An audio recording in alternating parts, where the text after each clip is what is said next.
Hi, everybody. This is JoAnna. I'm really excited to have a chance to be here today. I want to do something that'll be kind of fun. As you can see, I'm sitting here in my quarantined room, known as my office for the next few months, I guess. But there's some. I wanted to make sure that what I do is I share some really good things with you, not just to help you get through what people are going through now, but to actually give you some ways to actually think about yourself, to think about your future, because not a lot of people are putting a lot of focus on the future. But let me tell you a little bit about what I do mostly so you know where this information is coming from. So I spend a lot of time doing coaching and consulting. And I help a lot of people who are executives of corporations to go from some type of director level or junior director level up to director, and then directors.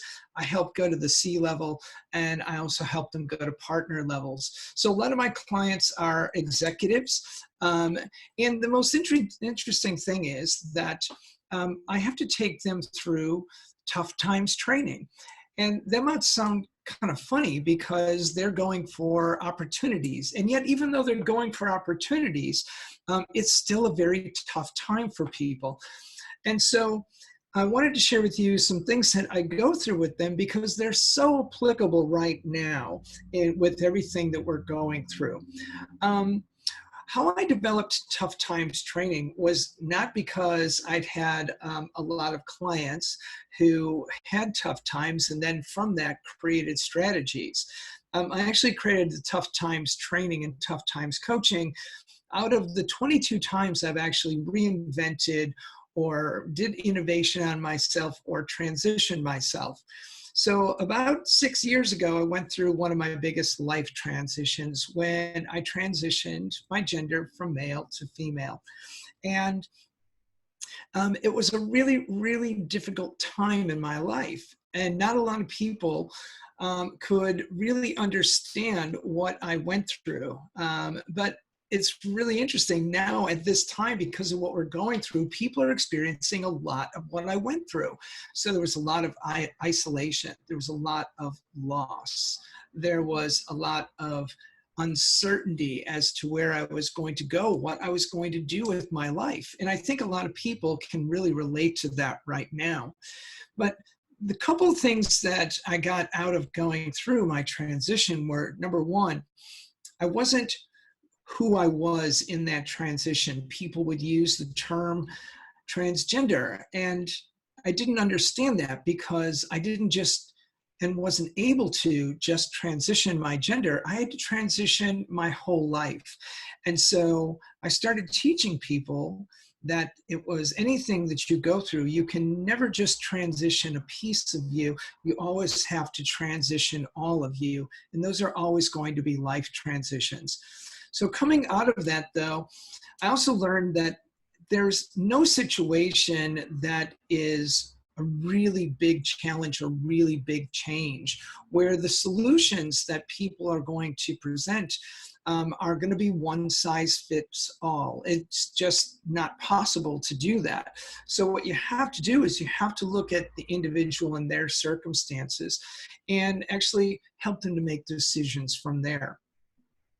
Everybody knows what we're going through right now with all the different changes because of this virus. But what we're not looking at is what it really means to us personally.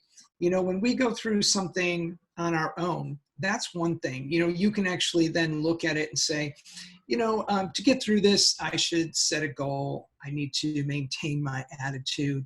I need to take different actions. I need to have a plan. But when something happens on a really global level, it strips us of a lot of resources that we would typically turn to. Support in people that are usually around us.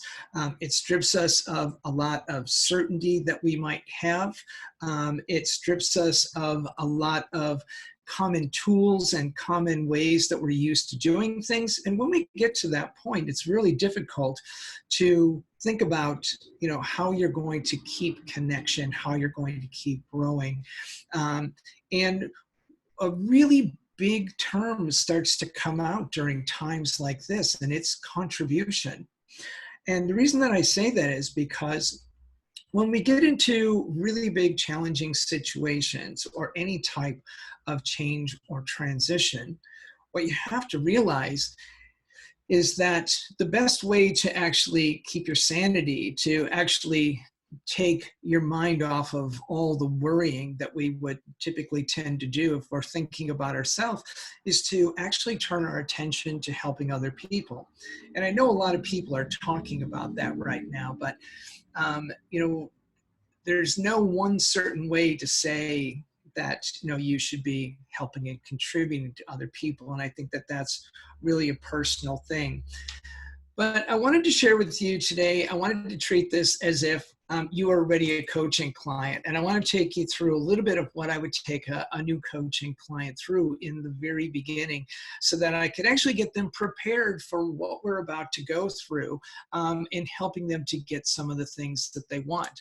Now, many people right now are thinking about the things that they want. What they're thinking about is the conflict that they're going through. They're thinking about, what are they going to do? Let's face it, there's a lot of small and medium-sized businesses that are really struggling through this. And we need to make sure that those people are definitely okay, because if you look at the Australian economy, over 50% of our economy is based on small and medium-sized businesses. And to have that collapse would see, well, if not the whole, most of our economy really struggle to get back to a good, healthy level.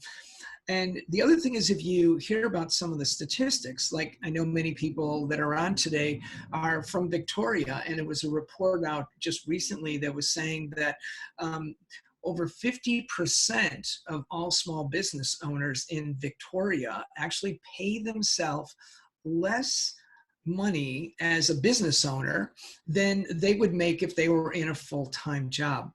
And that's really scary. I mean, that really gives you an idea of what could actually fall apart.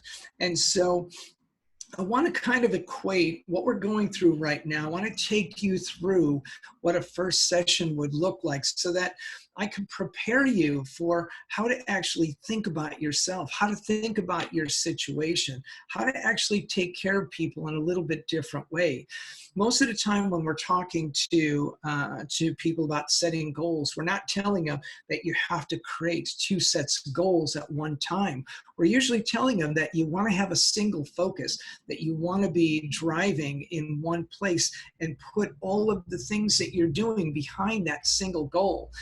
And in this type of a situation, you can't really do that. You actually have to have 2 goals, and you actually have to build a bridge that allows you to connect one to the other. So I want to explain what those are. And let me just tell you this. When I'm working with somebody that's going through a big challenge, like, anything, even a big opportunity, if I'm working with somebody that's got, a lot of anxiety or a lot of upset, it's almost parallel to someone that's actually going to be going into a big opportunity. Believe it or not, both people actually have the same type of reactions to either of those, adversity and opportunity. So let me give you an idea what I mean. So I always ask people, what are you feeling? What's going on with you about this opportunity? So I'm sitting there talking to one of my clients, and I said, how do you feel? He's like, my heart is just absolutely racing. Now, this is somebody who's going for a CEO role, and that's a major opportunity, right? And he's like, my heart is racing. He goes, I'm sweating. He goes, and my mind is racing as to what's going to happen. He goes, I feel like my body is filled with adrenaline. And that was his way of dealing with the idea of going into this gigantic opportunity. But I'm talking to one of my other clients, Amy, who was going through some really adverse times. And I'm like, can you tell me how you're feeling? And interestingly enough, she says, I feel like my heart is racing. She goes, I feel like my body's just filled with adrenaline. I feel like my mind is racing ahead of me all the time. And so I realized from that, and that's happened so many times over the numbers of coaching clients that I've had, that you hear that, we don't really know the difference between an opportunity and adversity sometimes. They both actually take us to a place that's outside our comfort zone. And when we get there, we have a tendency to do some things that are very, very strange. I'll give you an example of what I mean. When we get to the place where we're facing an opportunity or adversity, it's where our present situation, what we're normally used to, actually runs straight into the future. The future is no longer in the future. It actually runs right into you right now. And for many people, that's a really scary thing, because the future is something that we know is there, that we think about, but we never really think about it actually plowing into our life, either as adversity or as opportunity. And that throws us off of our game. And many people find themselves in both cases extremely unprepared. And when you find yourself in one of those situations, a lot of things happen within the body that cause you to think very, very differently. We start to forget that ourself or other people have been in either one of those type of situations before, and they've made it through. They've survived. They've grown. They've achieved the level of success they wanted, or they've overcome the adversity that they were faced with. But we also have a tendency, when we get into that situation where we're faced with opportunity or adversity, to have this instant sense of not being prepared and not really knowing what to do. We aren't really trained very well to deal with uncertainty, to deal with the unknown. Most of the time, we're actually spending a lot of our life trying to put in place things that give us security, that make things the same, that keep us feeling comfortable in what we're doing. And both opportunity and adversity throw us way outside our comfort zone. It throws us straight into the deep end. And uncertainty is actually a very useful tool, because what uncertainty can do for you is really open up your eyes to the things that you need to work on. It actually gets you to change the way that you're looking at your world, even if it's for a brief moment. There was a great basketball coach from New York. I still like basketball. And he was talking about what he did with his team. It wasn't until his team got to the point where they didn't want to lose anymore before they were actually open to the idea of the new coaching style that he wanted the team to take on, the new ways that he wanted them to play. But it took them a long time to take hold of that idea. He actually had to step back and let them lose several games before they looked at him and said, "What are you doing? Why aren't you helping us to be able to grow, to actually start to win?" And so he had to show them that there was a different way that they could play and get them prepared. But sometimes it takes that kind of a shock. And I think we're actually going through one of those times where a lot of people are shocked. They've been caught off guard that they're not as prepared. Not everybody, but a lot of people are find out that they're unprepared, that some of their basics aren't actually strong enough. And when you're faced with opportunity or with adversity, it's the exact same thing. You have to start by looking at your basics. But the very first thing that I actually tell my clients is you have to realize that at either adversity or with opportunity, you're at a crossroads. And that crossroads is not asking you, if you're going to go forward. We're definitely going to go forward. If you take a look at it and we said 5 years from now, where will you be? Well, that 5 years is going to pass, but you're going to get there in only one of two ways. And this is what happens at the crossroad. It's either going to be that you're going to get to the end of that 5-year period in an undefined, unprepared manner, or you're going to actually define it and prepare for how you will get there. And as you can imagine, those two things will give you very different outcomes. So it's extremely important to know that right now, right here, right in the middle of going through everything we're going through, you can actually stop and do the number one thing that's going to allow you to change your outcome. You can actually make a decision. How do you want to actually see this play out? Now, this is where I was telling you that you actually have to make the decision to have a plan, but now you actually have to have two plans. And I want to explain exactly what I mean by that. So there's two plans. You have to have a plan for now, but you also have to have a plan for how you want to come out of this.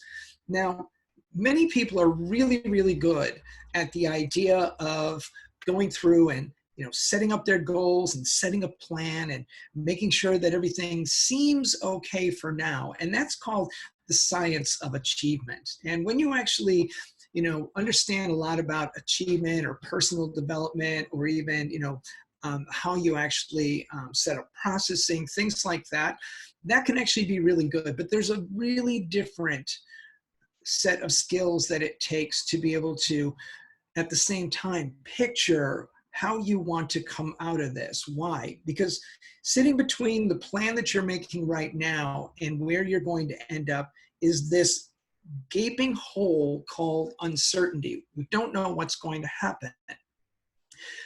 But I'll tell you, this is the same thing for when you actually start to grow in success. Between where you're at right now and where you want to get to in your successful career or in your business or anything to do in your life, there's this gap between that goal and where you're at now. It's just you moving up.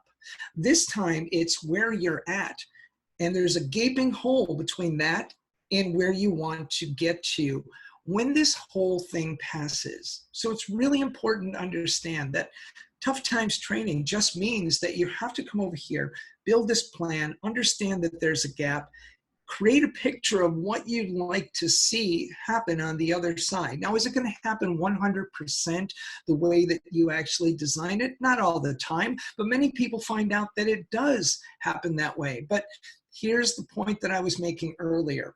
Right? You can get there in defined or an undefined manner. If you just create a plan over here for where you're at right now, you insulate yourself and don't actually give yourself a picture for how you're going to come out of this. You've sort of left yourself to chance. How do you get across that hole? Don't know. That gaping hole is really what we're trying to actually make sure that you can actually get over, so that what happens is you can successfully come out the other side and do what only about 10% of the population will come out with, and that is understanding where they're going to be, not have a lot of questions, and not have to do all the questioning and planning when we get on the other side of this. If you wait until you get on the other side of a big, something adverse or a big opportunity, if you wait until you're right in front of that, typically people will fail even worse than if they hadn't done even just a slight plan. So it's really important to understand where you're at. So let me just review up to this point so that you got this, right? We're at this either adversity or opportunity. It brings you to a crossroad. You have to decide, defined or undefined. And then it comes out the other side. You have to make a plan. What's your plan for now? How are you going to get through this? I'm going to name that as we're going through this now. And I'm going to tell you what you can actually do to make sure that this time that you use it extremely well, and that you can actually have the best plan and outcome for you and your family. And then I'm going to explain what happens when you cross this gap between where you're at now and when we get out of the current situation that we're in. Because you have to realize what we're going through is not just about a virus. The isolation isn't causing us to just get healthy and keep the virus away from each other. It's changing the landscape. It's changing the marketplace. It's going to change the way we do business. It's going to change the way the economy is set for years and years and years after. For most people, most businesses coming out the other side, this world, the way that we know it, is not going to look the same at all. So imagine going into that with no plan. It's the same way that we actually got into this situation. No one had a plan for having to go into isolation, lockdown, and starting to work remotely. No one had that plan. And then once you get there, though, trying to figure out what to do can be an absolute burden. So there's three things you can do.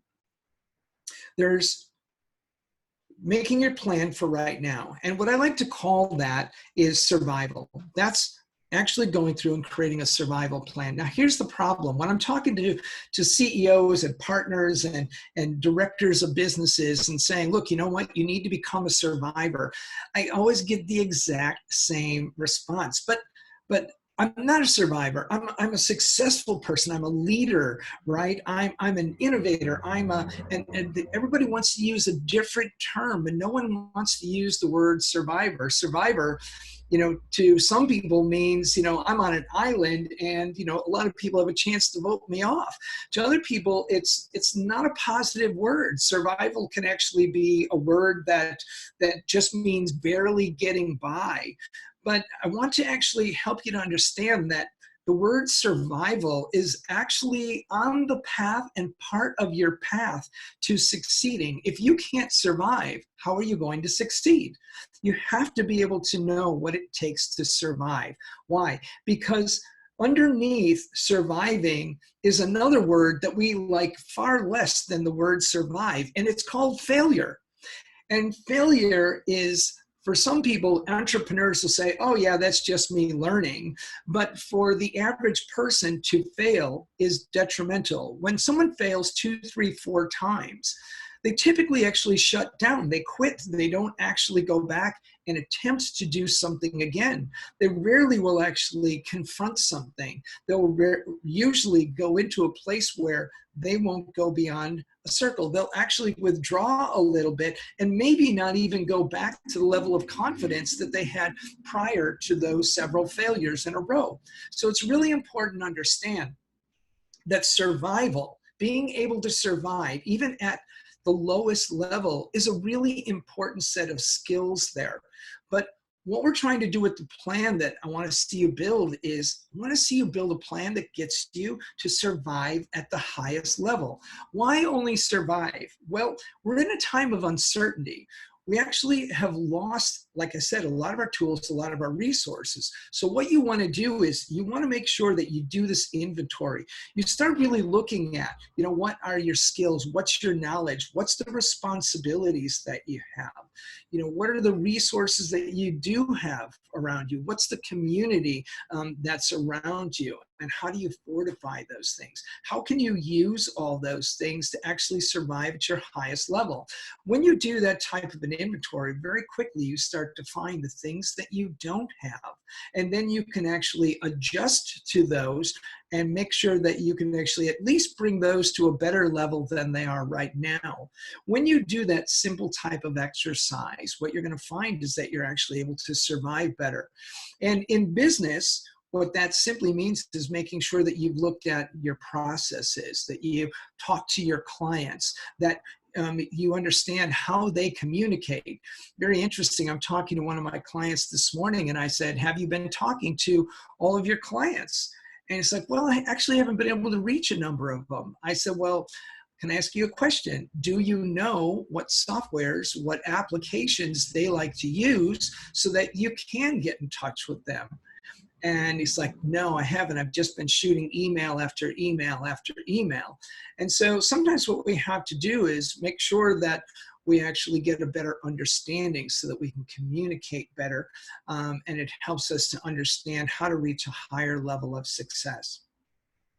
There's 2 words that we need to use to be great at surviving. One is called conflict.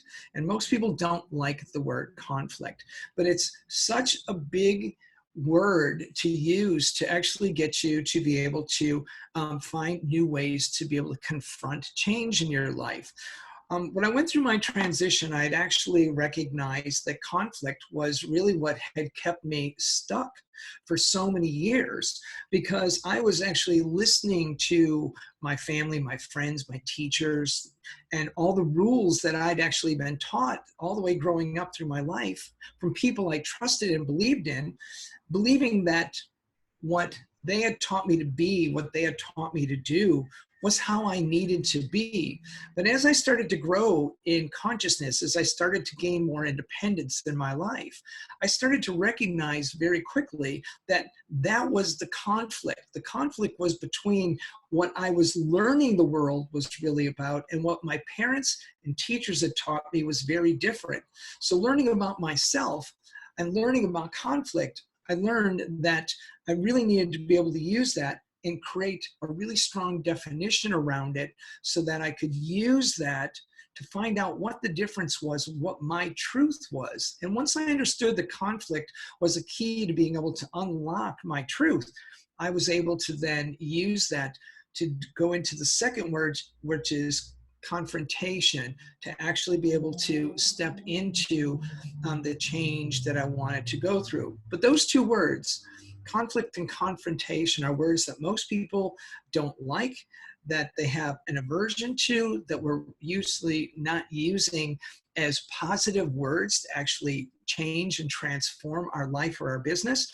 But if you understand that if you don't recognize the conflict in your business or in your life, you're probably not going to make an attempt to move forward in your life. And if you're not willing to confront things, and confrontation, by the way, doesn't mean just butting heads with whatever you're confronted with. It actually means going as far as you can with that situation and giving it the best solution possible for this time. And then living with that and then being able to move further along from it. I think you'd be very surprised to find out that a very high level of my clients have to be told that, and these are very, very successful people, told that to be able to survive at your highest level, to make that so that you won't actually go past survival mode into a failure mode where you won't be able to come back from, that they need to actually work on a lot of their basics. And if you look at the situation we're in right now, a lot of people are finding out that their basics are really, really poor. Communicating by video, communicating by phone. A lot of people are finding out that they're really not as good as they thought with handling money. A lot of people thought that they were good at communication. A lot of people thought that they had businesses that they never thought would fall apart. So you have to look at all the basics when you're in survival mode and start to use some of those. Now, most of us have seen the basic goal circle, and you look around that and it'll take you through body, mind, spirit. It'll take you through career. It'll take you through education and a number of other things. But if you were to take one of those and look at it from a different perspective this time and ask yourself, have I done all the basics of working on my body to keep myself healthy? Have I worked on my mind to do some things like reading or studying what I want to be proficient at? When you start to look at those things and use words to describe them differently, you get a brand new way to survive. And interestingly enough, you can then start to survive at the highest level because you've improved yourself in your basic skills in a number of areas of life. And that's a really important way to create a foundation that allows you to survive at the highest level. I think a lot of people get the idea of success very, very wrong. If you take what I've just talked about with survival, and you started to work through your basics for the idea of surviving at a higher level and doing an inventory of, like I said, the basic ideas of what it takes to take care of the body, the mind, what it takes to take care of your career and each of those other areas, you'll find out that that inventory instantly will allow you to grow. Now, the most interesting thing that I think that happens when you start to work on survival mode is you start to take that word and the couple of words that I've used to define survival, like conflict and confrontation, and it starts to make you think, what other words do I use or that do I listen to or are part of my belief systems that actually are keeping me thinking of those things in a negative way? When people start looking at the idea of promotions, and that's on the opportunity side or on the adversity side with what we're going through, people start thinking about what would happen if I lost my job or if I had to stay in isolation. Very first thing we do is we go to a negative perspective on that. But when you actually go into a positive survival mode, you really start to look for ways to turn even your vocabulary around so that you can make it a positive. You can take the things you have to do, which most people don't like to hear that word, you have to do this. You take the things you have to do and you turn them into positives. How? For example, if you don't like to do phone calls or you don't like to do selling over video, well, what you have to do is you have to find a way to make it fun. And I know that sounds so trivial, but if you made it fun for yourself, you're probably going to be making it fun for the other person. If you looked at it as a way to get something done so that you could have some type of reward on the other side. Survival really means setting up your life for a positive outcome so that you're always succeeding anyway. The most important thing I can tell you about this is that when you start to understand, truly understand what it means to survive and start to use that in a positive sense, you start to realize that the security that you think you have in your life really only comes from you working on yourself and getting better day by day by day. If you're doing that, if you're really working on yourself on a daily basis, what you're going to find is that you won't have to be thinking about the idea of security. It will actually become a positive outcome for you in the first place. But once you've built that platform, once I've worked with my clients and actually got them to understand what would they do if the adversity got worse or the opportunity got closer or they didn't get the opportunity that they thought they were going to get. Once I get them to that place, we actually have to start to really get them to understand that there's another C word that they need to use to go from surviving into success, and that's a commitment. And this is another word that a lot of people really don't like and they don't really understand. They go, well, I'll make a decision and then I'll make a commitment if it works out. And typically it doesn't work out because you have to take and put the commitment first and then make decisions as to how to actually keep your commitment. If you do that, you find that you're really pointing yourself in the direction of success. But success is taking and creating the detail for what you want to happen after you've achieved something. And I haven't talked about a tremendous amount of skills. I haven't given you a great number of different ways that you actually go through and do this, because you have to understand each person that's on this call with us today is going to do this extremely differently. And you have to make sure that you take these ideas and you start to think through what each of these mean. What does conflict mean to you? What does survival mean to you? What does confrontation mean to you? If you were to survive at your highest level, could you write out a detailed brief of what that would look like? If you can, what you'll find is that that's going to serve you greatly. And if you taught your team, if you're a business owner and you teach your team that, or you're a manager and you teach your team to do that, what would it mean for our sales team, our operations team? What would it mean for our marketing team to survive at its highest level? Through this situation, you're going to get really good positive answers and you're going to help to secure your business at this time. What does making a commitment to that mean? Well, commitment should mean only one thing. It should mean that that is the only outcome we will accept, and you keep going and looking at finding new ways to be able to approach the same situation, approach this commitment so that you are able to reach it. And that means sometimes that you have to sacrifice certain things so that you can have that, that long-term success come true.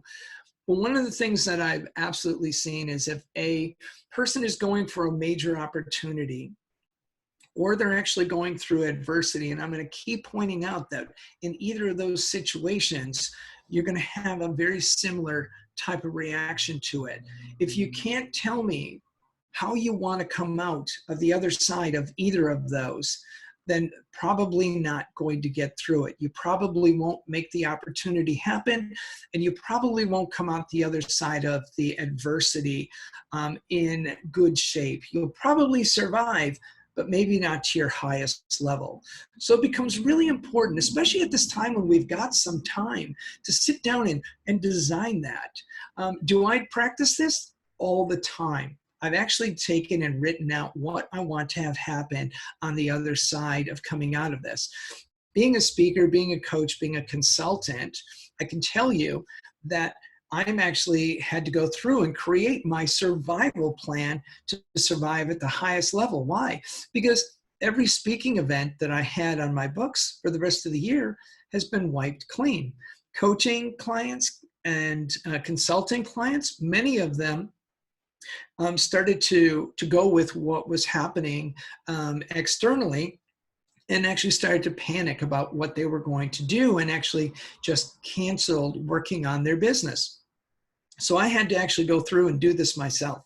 I had to actually deal with the conflict that I was feeling inside. I actually had to sit down and go, okay, I need to confront this and figure out how many months can I live? How can I go?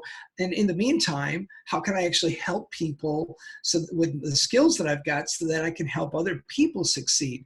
But then I sat down and I said, okay, so on the other side of this whole thing that's happening with the economy and with the virus and everything, maybe it's 2 months, maybe it's 4 months, maybe it's 6 months.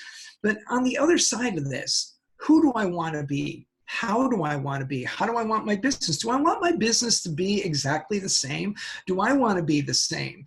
And I started sitting down and thinking about, remember I talked about that circle. I said, how do I want my body to look? How much weight could I lose? What could I do to lose weight? How's my diet going? What am I doing for any kind of exercise right now? And we've got so much time that when I finished working on certain parts of my day, because I break my day into sections, at the end of each 3-hour section, I go for a walk.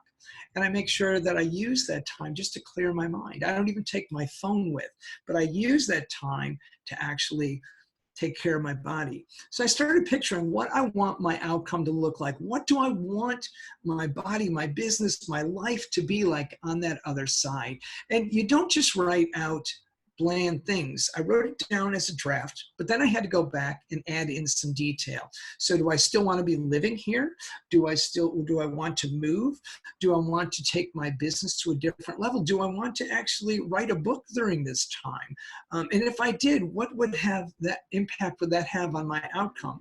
So I started detailing all of this information the exact same way that I ask every one of my coaching clients to do. Why?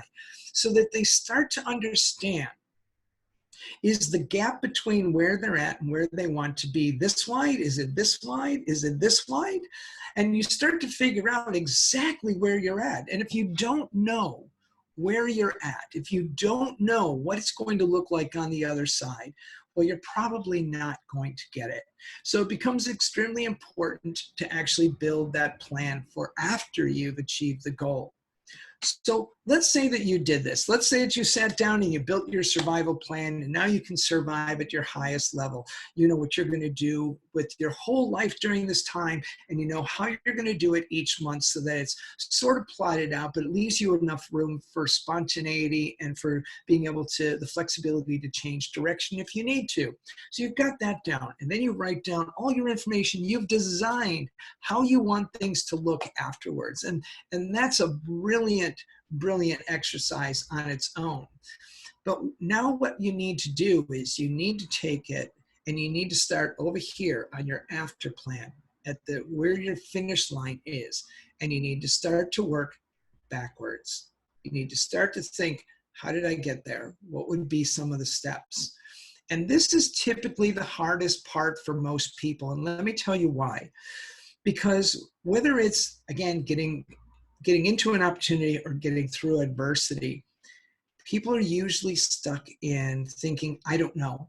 I don't know. I don't know what I want my outcome to be. I don't know what the steps are. I don't know how to get through this. And I know that you don't know everything, but if you could create a path, If you could just start to think through it, if you could just give yourself enough leeway to know it's not going to be perfect and it's not going to happen exactly the way that you're writing it out.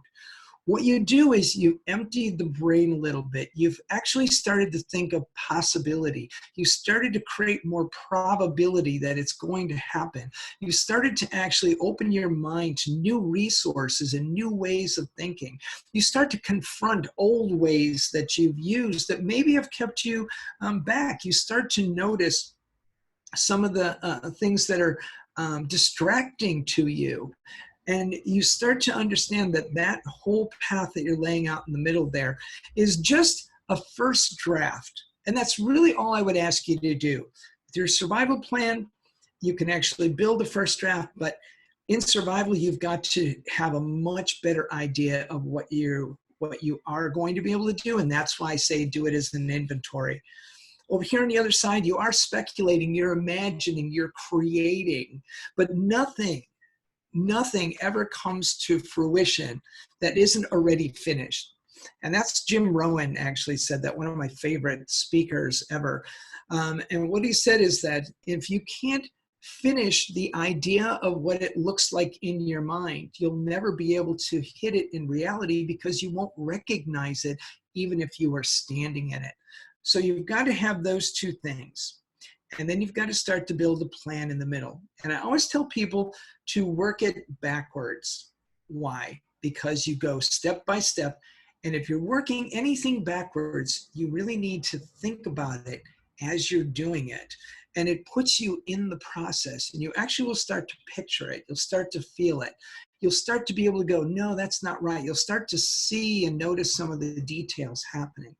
Once you've actually done that and been able to create a plan, a bridge between survival and success, you can then actually walk across it. You can actually take and go across it once again, but going forward this time. And when you do that, you start to notice the steps that make sense. You start to notice the things that you need to change, and you can actually change the steps out as you're going forward across this bridge. So now what have you got? You've got an entire plan set up for yourself. You've got a survival plan to get you through now. And that's not always the easiest thing to do, and the right mindset to have, but you've got to turn it positive and you've got to have a plan for now. Do your inventory. Take a look. See if you've got a way to be able to think. Can you really think through what you want your outcome to be? Work your plan backwards and then walk across that bridge and see what ones you got right, what things you need to change, and how you can actually then get all the way across that bridge. I think it's really important to understand that the more believable you can make your survival plan, the more believable you can actually get your brain to imagine and believe in what you're creating for your future, and the more simple basic steps that you actually take to get across that bridge, the more you'll find that it's attainable and achievable. So I just want to say thank you very much. I wanted to share with you just some of these basics. I'd love to actually, weekly take you guys through and help you to build this and be able to answer some questions and see you succeed. I love taking people from that survival mode or the beginning of an opportunity or getting through adversity and helping to build all these pieces, because then you're actually working on it with an individual person. And that actually helps them to succeed at a very, very high level. I hope you're all doing very well through this. I think that Ed's going to come back in and we're going to go into a meeting room. I'd love to sit and converse with you and answer some questions if you're open to that idea.